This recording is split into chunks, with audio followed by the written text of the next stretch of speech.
Good evening, everyone, and welcome to the HillVets virtual happy hour series. My name is Jenna Doyle. I am the Director of Programs and Congressional Engagement at HillVets. And today we're going to be talking about the first class of HillVets Fellows. And we are actually joined by some of our first supporters to discuss kind of how HillVets came to be. And then we're going to discuss with our fellows their experiences with the fellowship, and that'll be it. So today we are joined by HillVets founder Justin Brown, Congressman Mike Thompson of California, and retired executive director of DAV Gary Augustine. So thank you to the three of you for all being here. I really appreciate it. We actually are also going to start with a message from one of our first supporters, Congressman Don Young, who unfortunately could not join us tonight, but wanted to send a message to our HillVets family and our HillVets community. So we're going to play that, and then we'll jump right into the discussion. So thank you for all being here, and we'll get right to it. Hello, I'm Congressman Don Young in the great state of Alaska, representing the state of Alaska. I'd like to congratulate the HillVets. Again, I would like to congratulate Betty Rhodes. She took over. Betty, congratulations on a good job. Of course, Justin, you're still staying on the board. But I will bend my gratitude not only inviting me here, but what you've been able to do. I apologize I can't be there. Again, I'm in Alaska. Beautiful weather outside, nice and cool. Not real hot, but that's one thing I enjoy. Secondly, you know, I helped create the HillVets with Jeff Miller, Congressman Mike Markert. We did this because we wanted more veterans on the Hill, not only in office, but those working on the Hill. So we've done a pretty good job. I'd like to do a little better. I think it's important we have more understanding of the role that the veterans played and the activities they served in. It's a good program. You all know it or you wouldn't be talking about it. I've not done this too many times. You know, Zoom and WebBar or whatever you call it is something that I would prefer talking to you personally. But I haven't done that. But let's keep it up. We need more understanding of the military, the role that you played. One of the problems we have in the nation as a whole is about 1% of our people are directly related in population to the military. When I was involved back in World War II and the Korean War, about 90%. Now, I didn't serve in World War II. I came close to it, but I did serve during the Korean era of time. And everybody knew our vets. We have to understand our vets are still doing the job, and those that serve should be recognized. So keep it up. Keep the work you're doing well. Make sure you understand you've got a supporter. Keep it up. Thank you. All right. Well, thank you, Congressman. Unfortunately, like I said, he couldn't be here tonight, but we appreciate his support always. So I want to say again, hello to our panelists. We have Gary Augustine, Justin Brown, and Congressman Mike Thompson. How are you all doing tonight? Doing well. Thank you. Good. Can you all believe it's been 6 years since the first class of HillVets Fellows? Time flies when you're having fun. There you go. That's right. So Justin, I want to start with you and kind of first talk about, you know, how HillVets came to be and what really inspired you to create an organization like HillVets, and how did you find supporters in these two fine gentlemen, Gary Augustine and Congressman Mike Thompson? Yeah, I really appreciate the question, Jenna, and hope I'm not as blurry as I look. But you know, we really just didn't have any organizations bringing veterans together on Capitol Hill. There were a lot of great organizations, a lot of great missions, but nobody that was really fundamentally bringing all the veterans together in our nation's capital, and then working to get these veterans who wanted to work in government, who wanted to work for politicians and members of Congress and, you know, the Department of Veterans Affairs, et cetera. We really wanted to help those veterans. And we were starting to see them come out of college. They were using the post 9/11 GI Bill and really just needed a hand up. And so, you know, when we initially looked at how to create a fellowship for veterans on Capitol Hill, Congressman Mike Thompson and Don Young really stood out for two reasons. They were both senior veterans who were members of Congress, but we also fundamentally believed that they would do it for all the right reasons, that they didn't care about, you know, just taking a ton of credit and you know, doing it for that reason, that they would do it because they believed in what we were trying to do. And so, you know, we approached Congressman Mike Thompson via his former staffer, Jesse Holliday, who I just actually exchanged an email communication with Congressman. So he was super helpful and really worked with the Congressman. Explained what we were all about, what we were trying to do, and Mike Thompson and Don Young. I mean, they came together and really helped us launch this thing. We created a non-paid veteran fellowship on Capitol Hill. We did 2 cohorts, and it really springboarded this whole thing. And then, second, third order effects, where we worked with Gary Augustine. He was really one of our first supporters on this whole idea and brought the weight of the DAV behind it, and really led us down the path of actually having funding, to create an organization, to create a support system that really was able to help veterans. But you have to start somewhere, and that's what we really did 6 years ago. We started with an idea. We started with a small group of supporters, and we were really fortunate to have Congressman Mike Thompson, Don Young, and Gary Augustine. So I've said a lot. Awesome. I'll stop there. Yeah. Well, I feel like every time you tell the story of kind of how HillVets came to be, I learned something new. So it's always great to hear, how we started and how, we've grown from there. So Gary Augustine and Congressman Mike Thompson, I want to turn to you all and ask kind of what motivated you to get involved, and why did you feel so compelled to support this organization that Justin was trying to find? Well, I'll defer to the Congressman first. He can go ahead. Oh, well, thank you. First, let me just say thank you to everybody. And HillVets is a great organization. You do remarkable work. But I just want to point out that Justin, you didn't really do yourself justice in this. You were a big motivator, in making this happen. You gave credit to myself and to Don Young, and clearly Don and I both came from the same opinion that veterans' perspective is needed on Capitol Hill, and not just amongst veterans or amongst members, but amongst staff as well. And I know Don was here before me, and there were far more veterans, and I came, the number of veterans was dwindling. There's been a little bump up on veterans since I've been here, but we don't have the same influence of veterans that we used to have in the halls of Congress. And as I said, that's both from a member perspective and a staff perspective. I'm a veteran, and I think I bring a different perspective to the floor of the House than somebody who didn't serve in the military. And I think that's important to have that. So, you came in with your idea, Don and I, you had us at hello, and we understood how important that was. And that's why we started that internship program. And I think it was a great program. It was. It brought people in and gave them an opportunity to work in Capitol Hill offices. And as anyone who has any familiarity with the Hill knows, that's not an easy thing. It's not easy to break into that. And usually what happens, you have to have an internship, or you had to have worked on a campaign and come with someone who was elected. You've got to have some entree into it, or it just doesn't happen.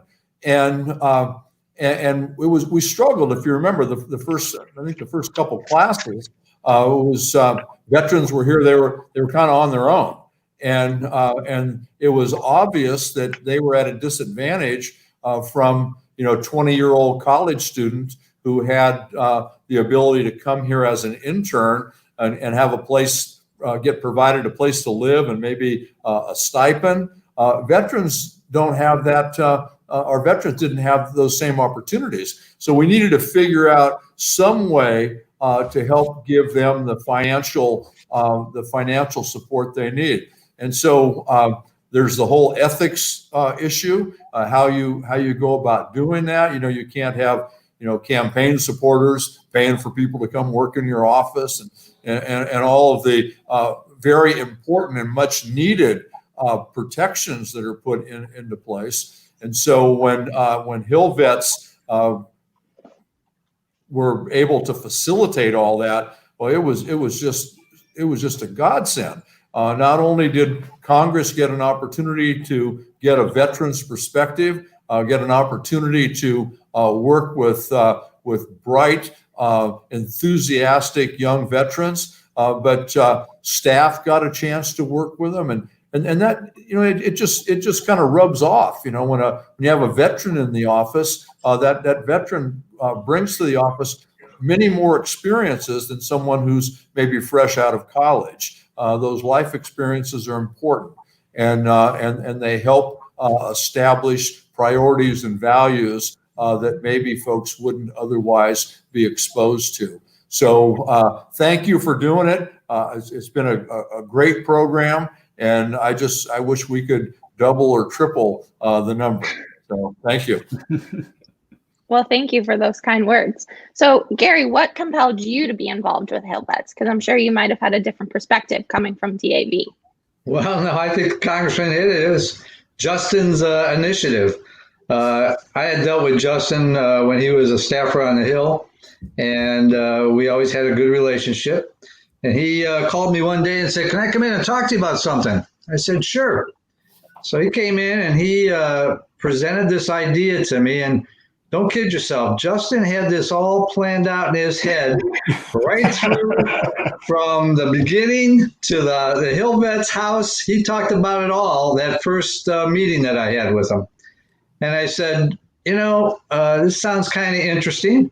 I'd have to go to my leadership and see about getting you some money, but you need to write up a proposal, a professional proposal for me.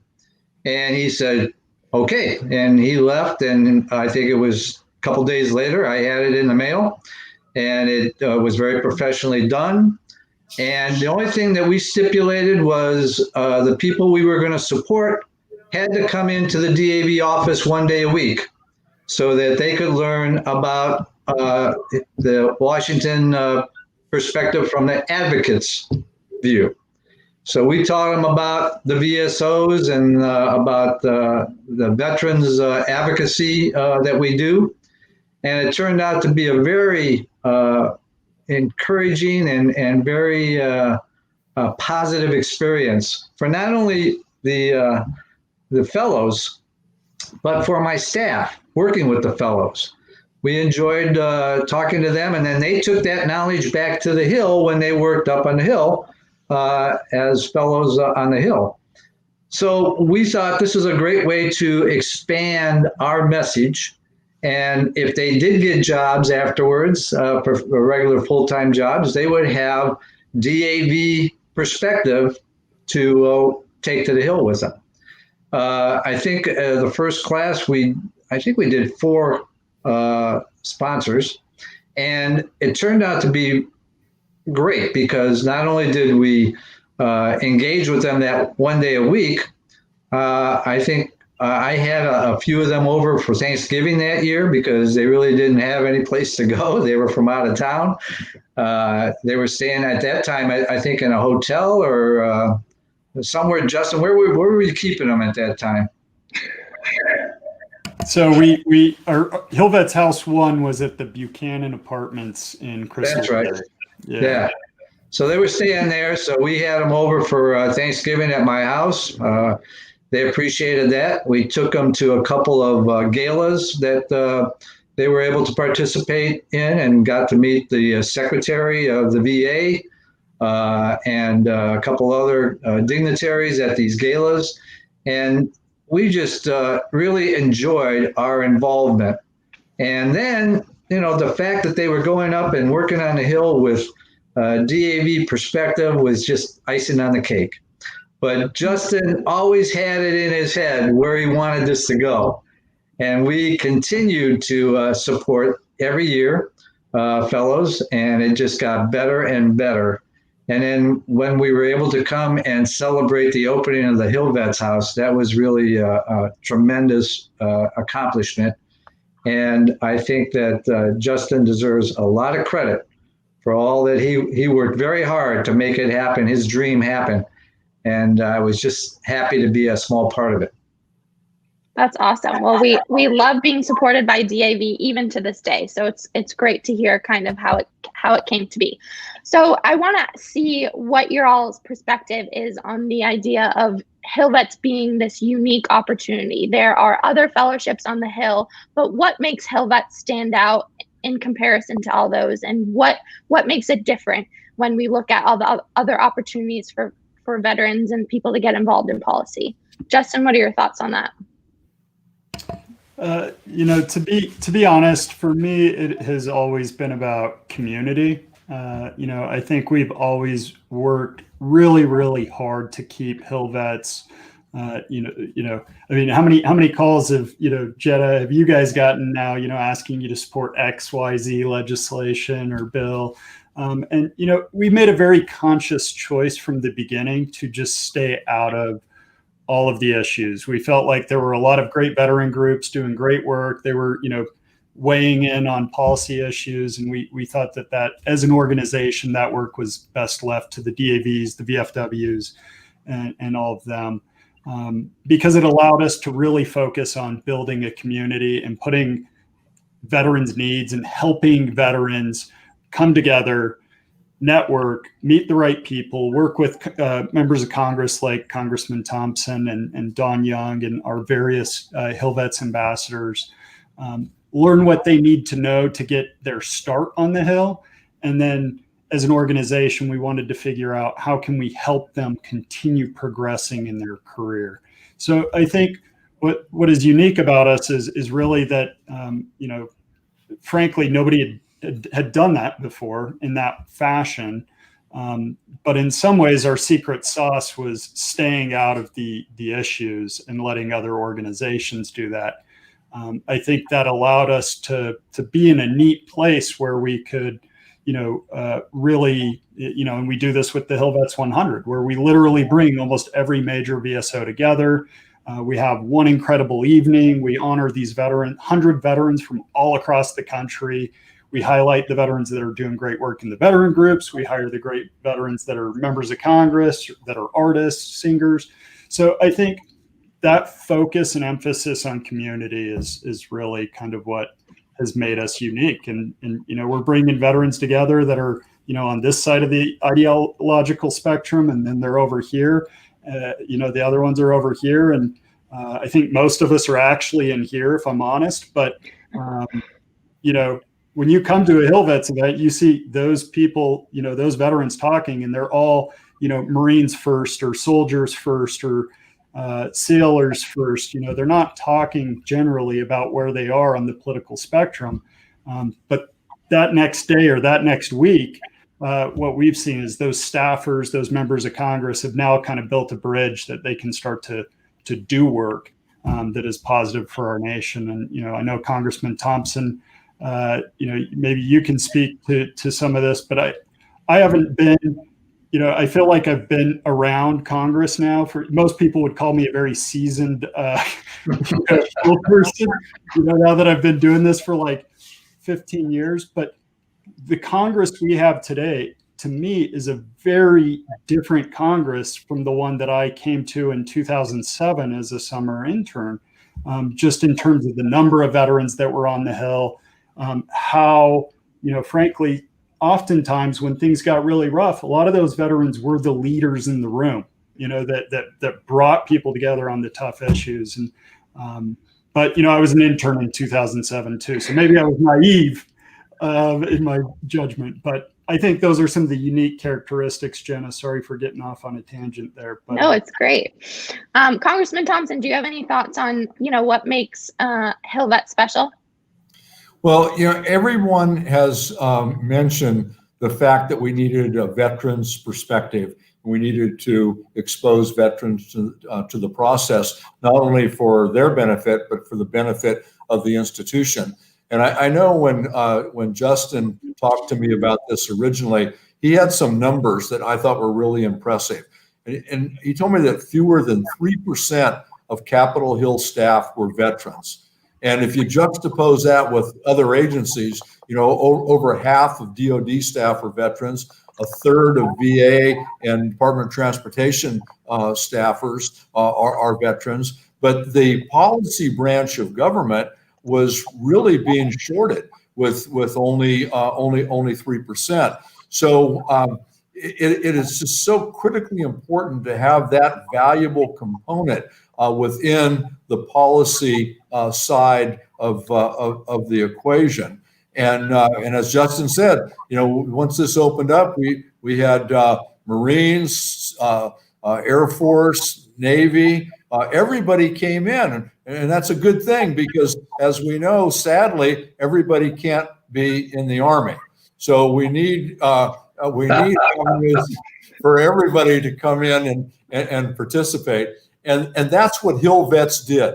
HillVets helped us open the door for veterans who were seeking to do a second tour of public service. That second tour being policymaking, and the perspective that they bring is important. So it's just the perfect organization to do it, and you've done it fantastically. So thank you. Mm-hmm. Thank you. And Gary, any thoughts on that? Yeah, I agree with the congressman. What excited us at the DAV was the fact that not only we were helping bring veterans to the Hill, which again, as Congressman alluded to, Justin made very clear that there was not a big percentage up there, but we were able to show them the advocacy side so that they have perspective from both working on the Hill, but also from coming over and learning about a veteran service organization and what we do and how we help get legislation through and how we help the VA do their job. So I think that was what really excited us, that they're going to have both perspectives and then hopefully get that permanent position up there and even move on to maybe running for office and have that background of the veteran advocacy to go with and help them develop their career with that perspective. So that was very important to us, and I think it worked out tremendously because we found that when they came over and spent some time with us, they got very excited about what we did. And that's very important to take with them into their career development. And you're still friends with some of these guys, right, Gary? I am. I still hear from them. They still guys and gals. Yeah, it's great. And I'm friends with some of them on Facebook, and to see them move on to other things has been tremendous. I really get a kick out of it. Mm-hmm. That's awesome to hear. And I want to ask one final question before we wrap up and say goodbye. And that is, like I said at the beginning of the session, it's been 6 years since that first class of fellows has completed their fellowship and moved on in their policy careers or just careers in general. So I want to ask, the program has grown over those 6 years. So where do you hope to see it grow more in the next 6 years? Where do you hope the program will go in the future? Justin, you want to start off with that? Well, I guess first I would say, I know Gary and the congressman may have some things, but if you can stick around for a moment, at least stick around to see some familiar faces. I think you'll notice some of the folks in the program and be able to hear some of their success stories.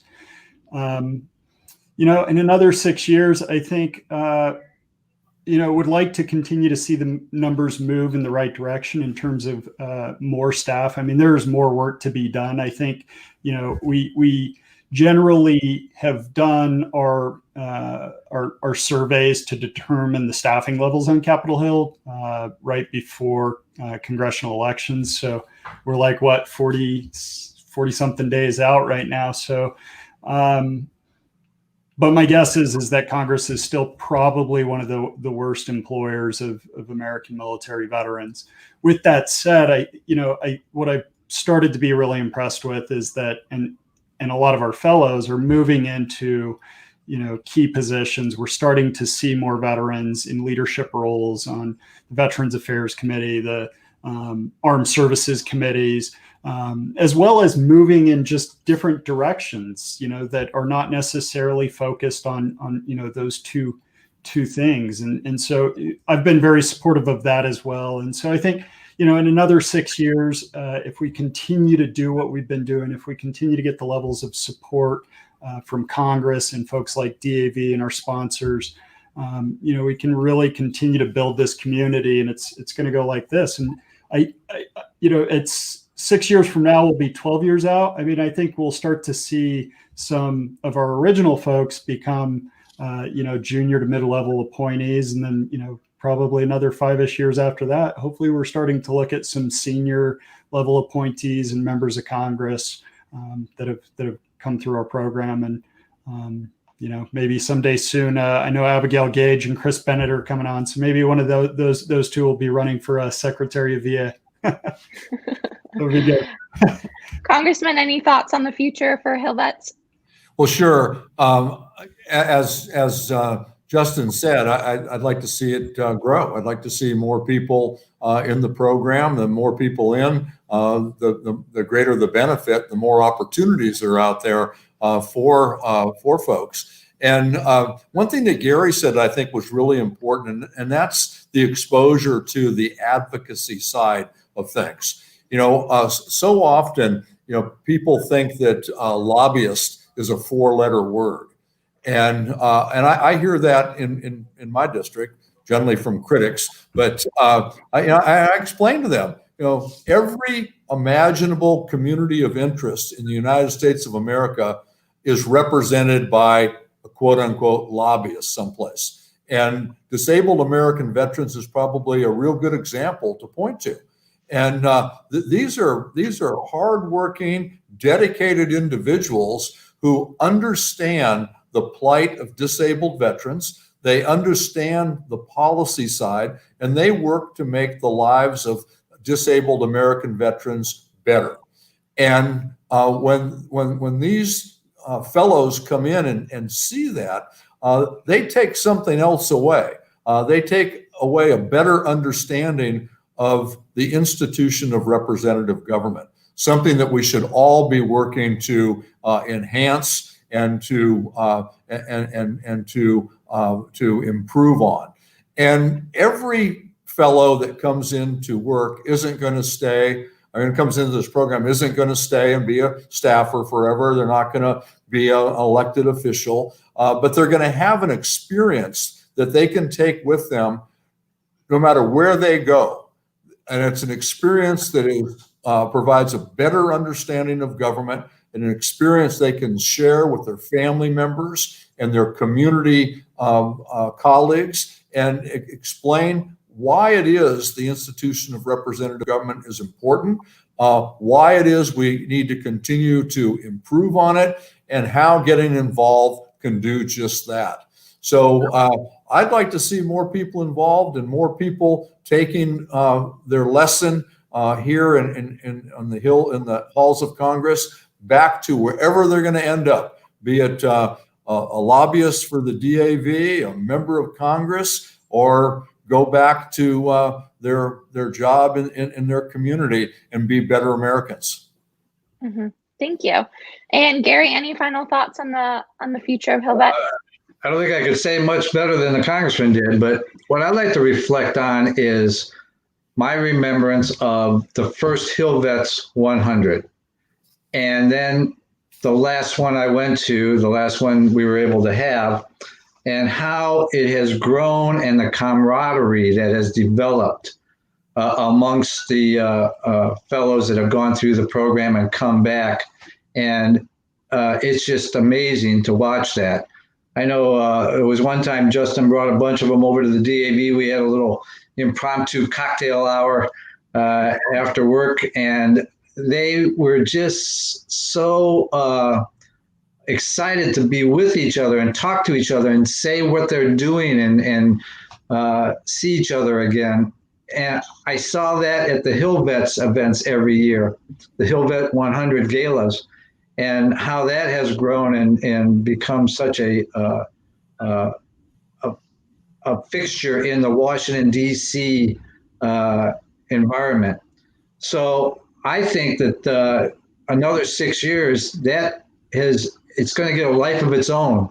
And those people that are coming back and helping the organization continue and to grow is really a compliment to what Justin started with 6 years ago and how it has developed. So I give a lot of credit to him. I give a lot of credit to the congressman for supporting.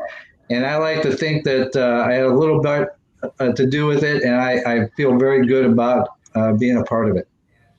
Mm-hmm.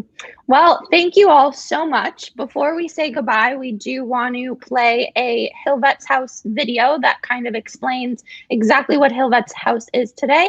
And so we'll play that and then we'll say our goodbyes. Got out of the Navy in 2004, went home, Holmes, Utah, and went to school, used the old GI Bill. And I came to Washington, D.C.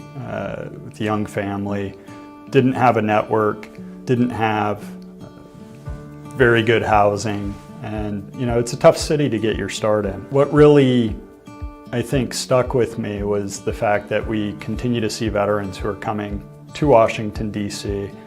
and really want to continue serving their nation. HillVets House to us is a way to really wrap the community we have around these veterans that are coming here to our nation's capital, to support them, to provide them some basic needs in terms of housing, a food stipend, and to help them get their start. And we've helped somewhere close to 60 veterans now do this. The house was pink when we got it. And you know, as I think you can see, the front of the house is no longer pink. It in fact is kind of an orientation of the HillVets colors. As you come into the house, you know, we have an incredibly beautiful dining room and front room. We intentionally got a very large table because we wanted to do you know, meaningful dinners and get-togethers where, you know, veterans could all get together, our alumni, our supporters, and everybody. The flag in the in the dining room is of particular importance to me. It was my uncle's flag. His ship was shot down in Vietnam. It was actually the flag that was flying on that ship. We have 4 bedrooms where we house veterans.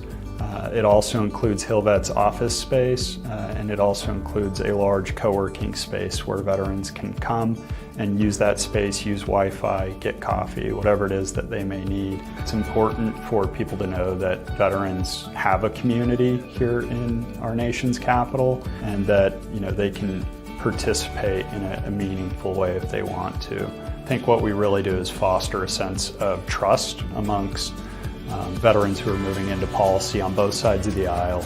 They have these incredible relationships with one another, and that really carries over into their forward careers.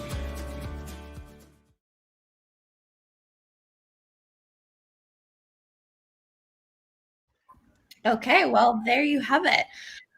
So I do want to thank the 3 of you, Justin, Congressman Thompson, and Gary Augustine, for hanging out with us and having this robust conversation about the start of HillVets House.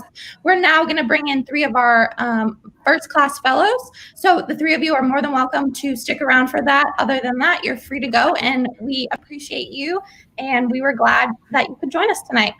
Okay. Thank you. Thank you, Congressman. Thank you, Gary. You bet. Thank you very much. I have another engagement that I have to do, but again, I'm a big fan. Let me know if there's any way possible that I can help. What you've done has been important to not only the lives of those veterans, but people's understanding of veterans on Capitol Hill. And you've really made a difference. So keep it going. Let me know how I can help. Thank you. Thank you. Thank you, sir. All right, so we have 3 new faces on our stream right now. Welcome to Abigail Gage, Chris Bennett, and Jason Rhodes, 3 of our first fellows. How are you all doing tonight? Fantastic. Thank you. Good. So I want to give you all a chance to briefly introduce yourselves, tell our audience out there how you kind of got involved with HillVets and, just a little background information, and then we can jump right into discussion. So Abigail, ladies first, I'll let you start us off if you'd like. Well, thank you, Jenna. So as Jenna said, I'm Abigail Gage. I was in the first class of HillVets Fellows. I'm an Army vet. And I came off of active duty in 2013 after 5.5 years of service, thinking that I really wanted to go to Capitol Hill and work on what I was calling the big picture at the time. And met Justin pretty early on in my time in DC, and he had this great little happy hour going called HillVets, where veterans could meet each other. And from there, he started working on the fellowship, and I got super lucky. I had just accepted a job with the House Armed Services Committee when they announced the first class, but Justin very generously let me participate even though I was already employed. So that was pretty cool. Awesome. And Jason, how about you? How did you get involved with HillVets? Tell us a bit about yourself. Sure. Yeah, thank you. I am Jason Rose. I got involved with I'm an Air Force veteran, 4 years in, and got involved with HillVets because I had just recently moved to Washington, D.C., and I really wanted to, get the experience of D.C. and specifically of government. And being on the Hill sounded like such a glamorous job. So I wanted to experience it in all of its glory. And I was really lucky to meet Justin and to be able to talk with him about the opportunity and to get involved. And even though I am no longer, I didn't continue in definitely not the legislative branch. I went to the executive branch directly after. But even though I'm in private industry now, the experience has stayed with me, and to this day, I see positive aspects from my experience at HillVets that still lend help to me in my job today. Awesome. And last but not least, Chris, how about you? Well, in 2013, I was deployed with the Guam Guard and came back and went back into the Tennessee Guard. I had to find a job in 2014 and ended up moving down to DC, coaching rowing with a couple of my friends. And in 2015, the summer, I was interviewing for college coaching positions and happened to see an ad for HillVets Fellowship and looked at it and thought that would be kind of cool, something I'm probably never going to do in my life. And, it's worth taking a shot just to see what happens. And within a couple of weeks, I heard back.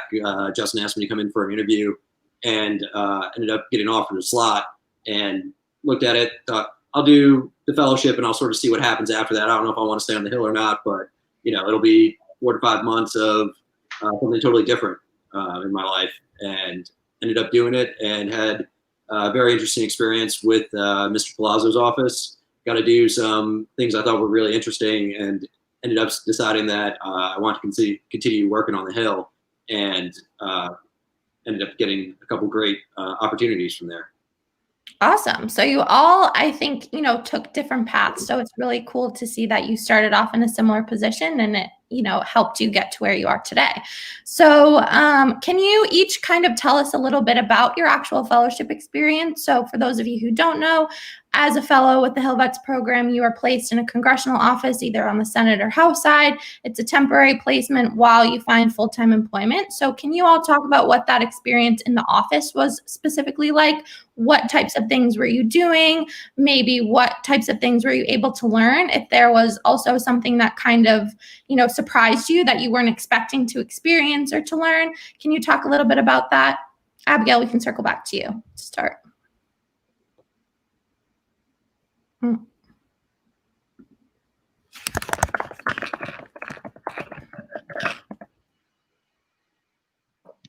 Sorry, I was muted, I think. So let me start over. So like I said, I was had just started on the House Armed Services Committee when the fellowship results were announced, but Justin still let me participate. And in a great twist of fate, it was one of the most incredible things that could have happened, because at the same time that I was trying to learn the legislative ropes of being on a committee, I had access to my fellows, so the other fellows, and the CRS classes where they teach you all about the legislative process. And so in real time, I was trying to learn the ropes in committee, and also had these amazing resources of other people trying to learn the ropes and the pros over at the Congressional Research Service.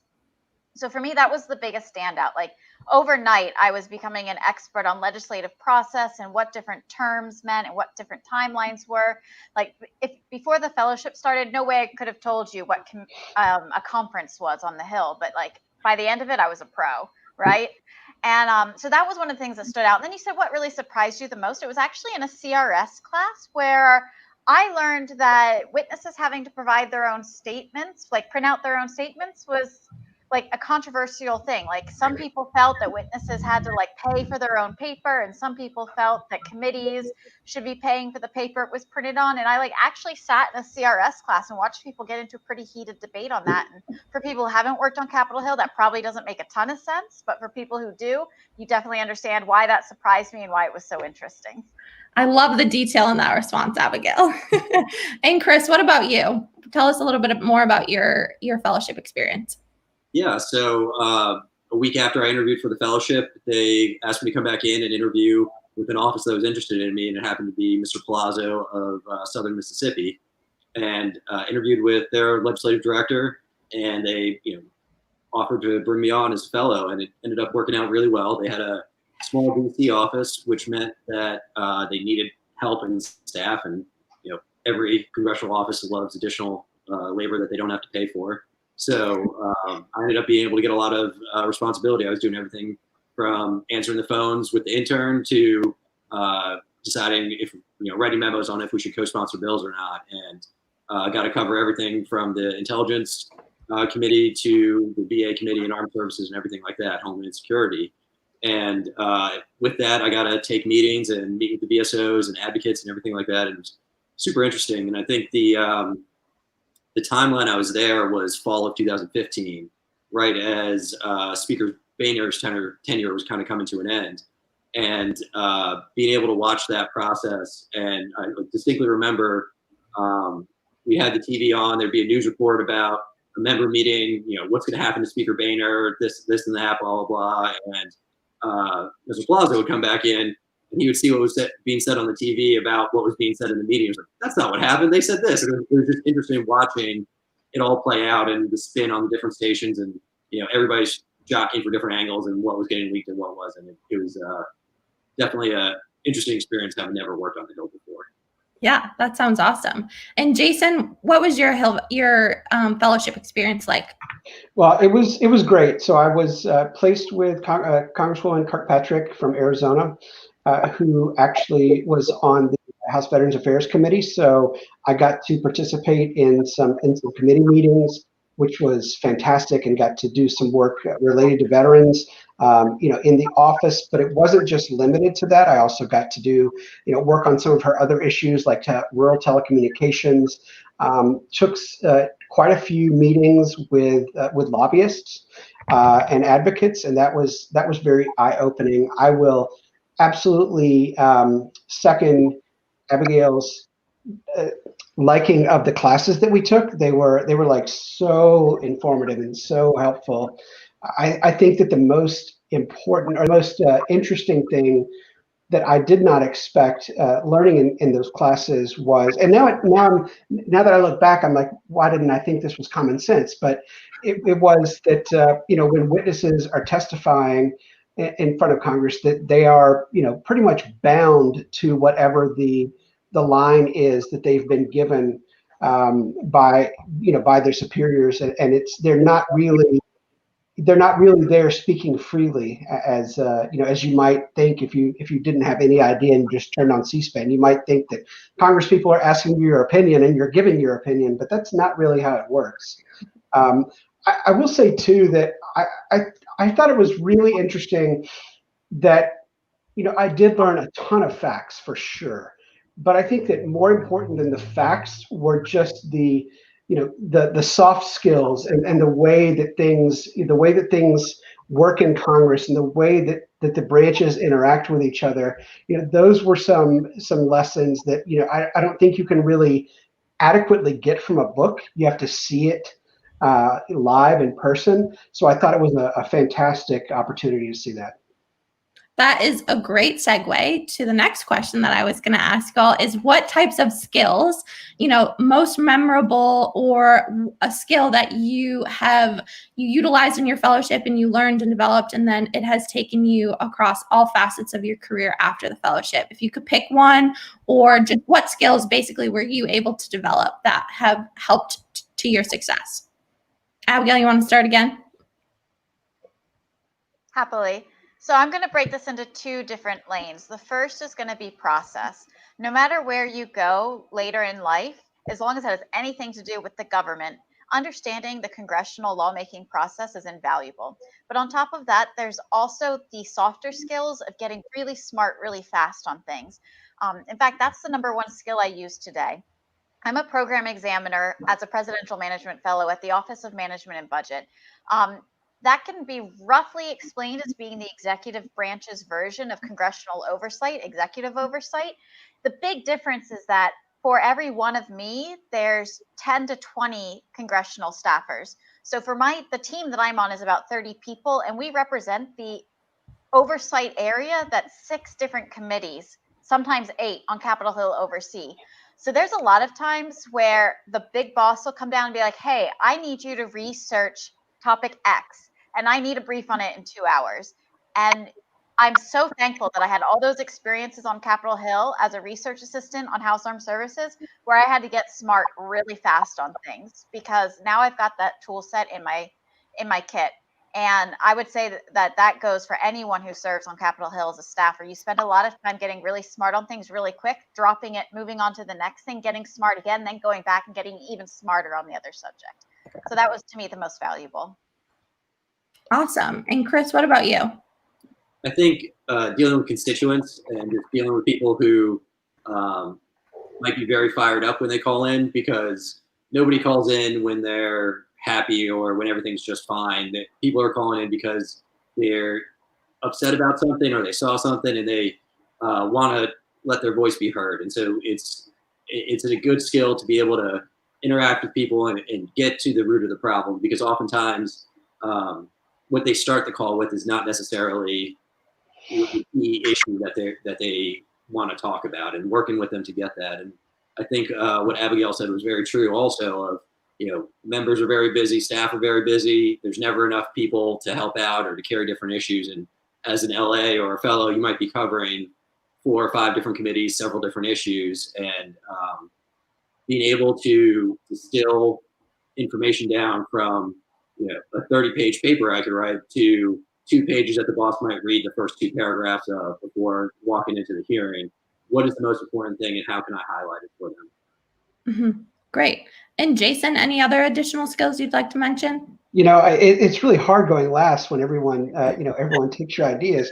But I'll kind of like expand on both the last 2. Yes, you have to learn really quickly. You have to be able to dive in and figure out what's important. And like Chris just said, what I had planned to say was that you really have to be able to distill, like, what are the really important things that the member needs to know, or that whoever you're reporting to, what are the really important things to them, and to be able to take just a ton of information and then give just a few points and make sure that all the bases are covered in just a couple of sentences. That's a skill that takes time to develop, and it's one that you will be developing, or on the Hill. And I think that I know for certain that I use that to this very day. And I think that just being forced to do that was such a healthy thing.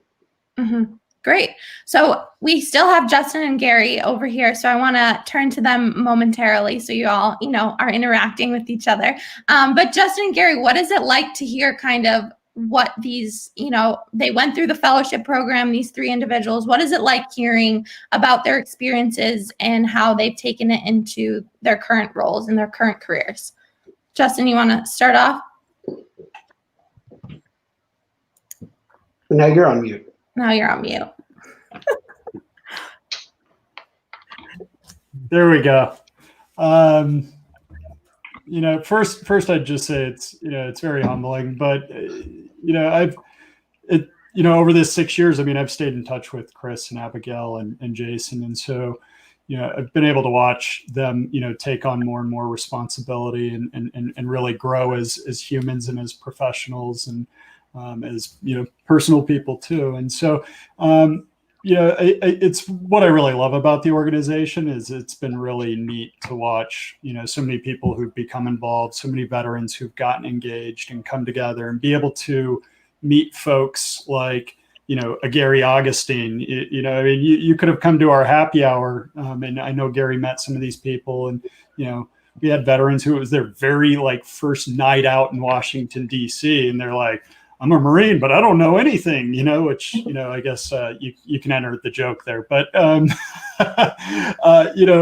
but immediately we were making connections. And then, I've seen those veterans, go on to do really great things. And, before I ramble on any longer, I just wanted to say, the other great thing that I think about tonight is so many of the veterans who are with us here today, have really helped the organization to continue to grow. I mean, they were helped by the organization, but they've turned right back around and pay it forward and have continued to help in any way they possibly can. I mean, Abigail Gage came onto our board very early on in the organization and, knows what those, 6 a.m. almost every day coffee, meeting at the coffee house and doing whatever needed to be done to get this organization moving with no staff, no salary.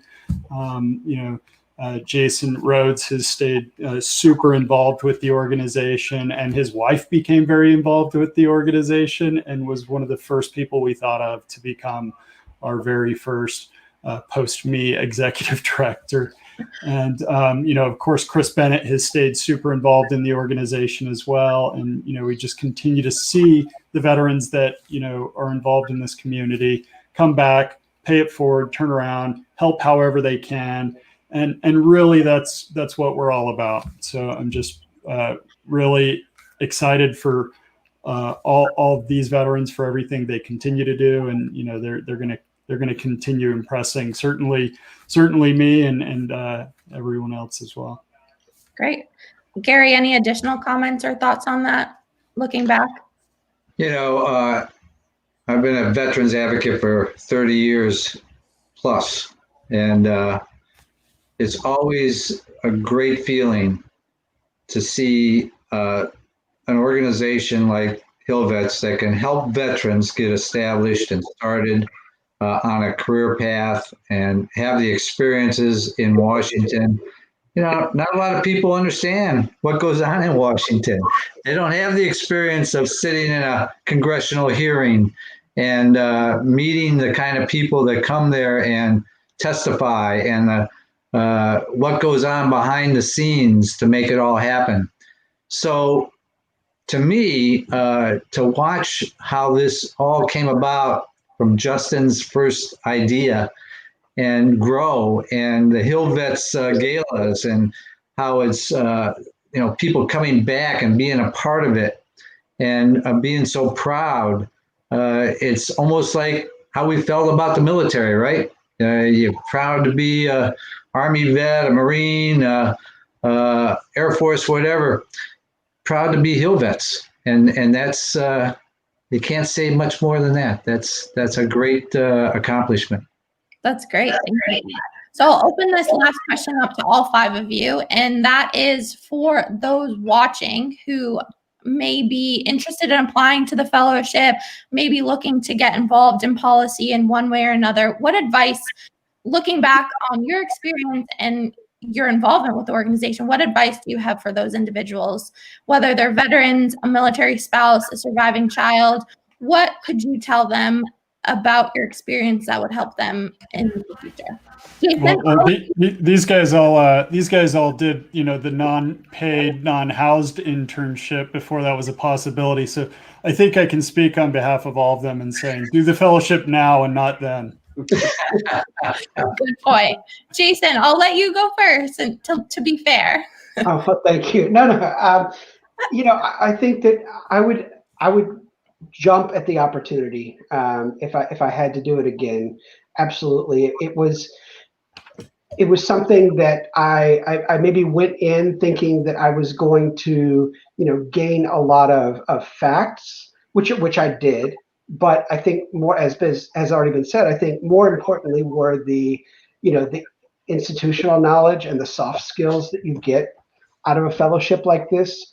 And I was just doing, a little thinking about this before the webinar, and I was thinking, you don't take a public speaking class to expecting to become an expert in famous historic speeches. You go to learn about how to do, and that's what I think the HillVets Fellowship does best. There's plenty of information out there for you to get, and they do great with instructing in that. But I think most importantly are the things that you can't get anywhere else. That the experience and the knowledge of how things work, and how the branches work together. It's just invaluable. Great. Abigail? Thanks. So I hadn't thought about this much before you just asked it, but I think what came to mind first is that if you're a veteran and you're thinking about applying to this program, also don't be afraid to think outside the box. A lot of veterans come to Capitol Hill and they do vets policy or national security policy.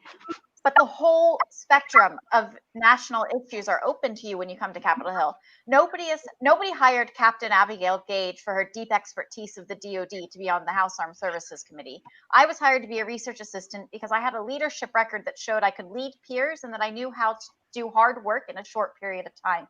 And it's the same for any veteran. So if you're interested in healthcare policy, if you're interested in energy, if you're interested in agriculture, go for it. This is your chance to take those skills you learned in the military, those soft skills, repackage them into a new skill set on Capitol Hill and explore an area of interest to you that might be outside the box of what you thought was possible. Mm-hmm. Chris, any advice? I think, just to be completely honest, it's not glamorous. It's not super well paying. Living, but you're not getting rich off of it.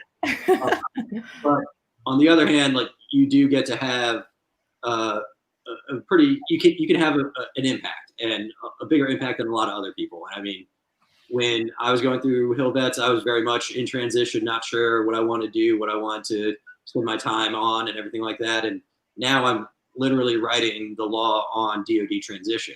And, I got very lucky in some of the breaks that I got and who I ended up working for, and how I ended up on committee and doing the policy work that I do now.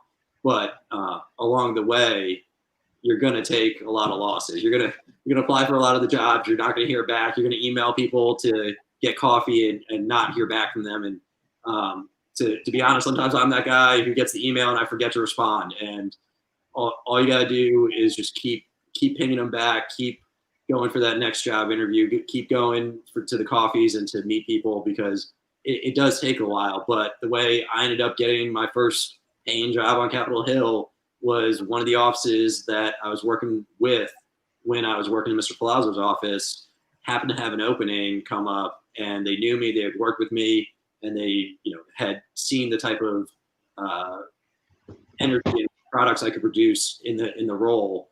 And so they never posted the job. It was 3 people that they had asked to apply, and sometimes that's how it goes. So you never know where that break's going to come from, and you're going to have nights where you pre-COVID, obviously, but you don't really want to go to that networking happy hour or whatever it is, but you kind of have to push yourself and get outside your comfort zone, and it'll come eventually. It's never quick, it's never easy, but eventually it'll get there. Mm-hmm. Thank you. And Justin and Gary, any advice you'd like to offer? Go ahead, Justin. Yeah, I mean, I think Abigail, Chris, and Jason really hit some nails on the head.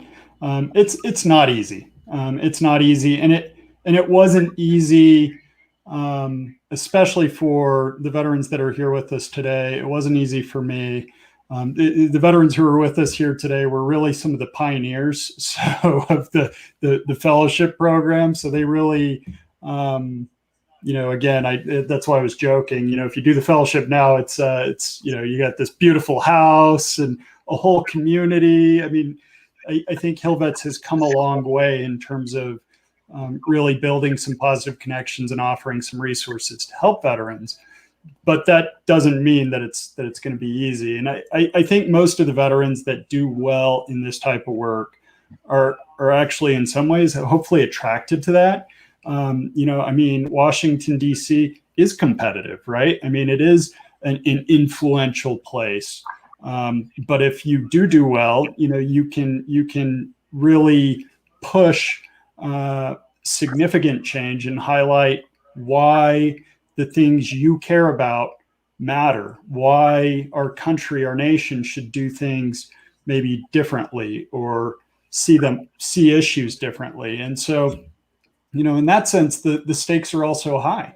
And, to have such a narrow bandwidth of veterans in our nation's capital talking from the perspective, speaking or seeing the world from this perspective that we all share, a perspective that has sent many of us to conflicts in Iraq or Afghanistan, or in the cases of Gary, Vietnam.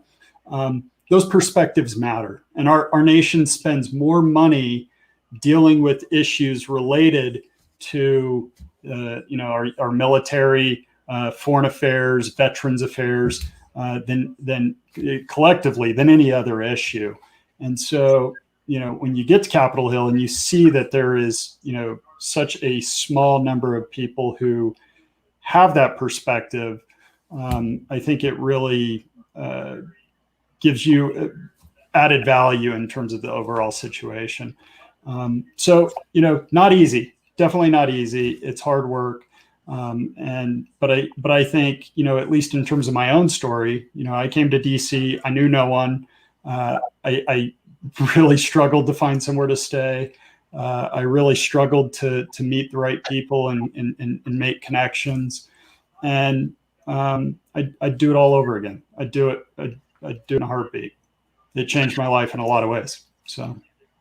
And I think the message from all of you is never give up. As Chris said, you never know what is going to come your way. It usually is something you didn't expect. So one thing about veterans, we never give up. And that's the message, especially when you come to Washington. You just keep plugging along and opportunity knocks. You'd be surprised. And I've always told my people that I trained, if you're on time and if you act professional and you know your job, if you can do those three things consecutively, opportunity will come your way. And I think veterans usually do all three of those things. And you'd be surprised how many people don't. So never give up, and your career will open up and you'll be successful. Great. Well, I think that's an awesome point to leave off at. And I just want to express my sincerest thank you to all 5 of you and Congressman Mike Thompson and Congressman Don Young for participating in tonight's conversation. It was great insight, and it was awesome to hear about each of your stories and experiences with HillVets. And thank you to everyone who's watching. And yeah, we'll see everyone soon. And I hope everyone is staying safe and healthy out there. And thanks all for tuning in. So bye. See you guys later.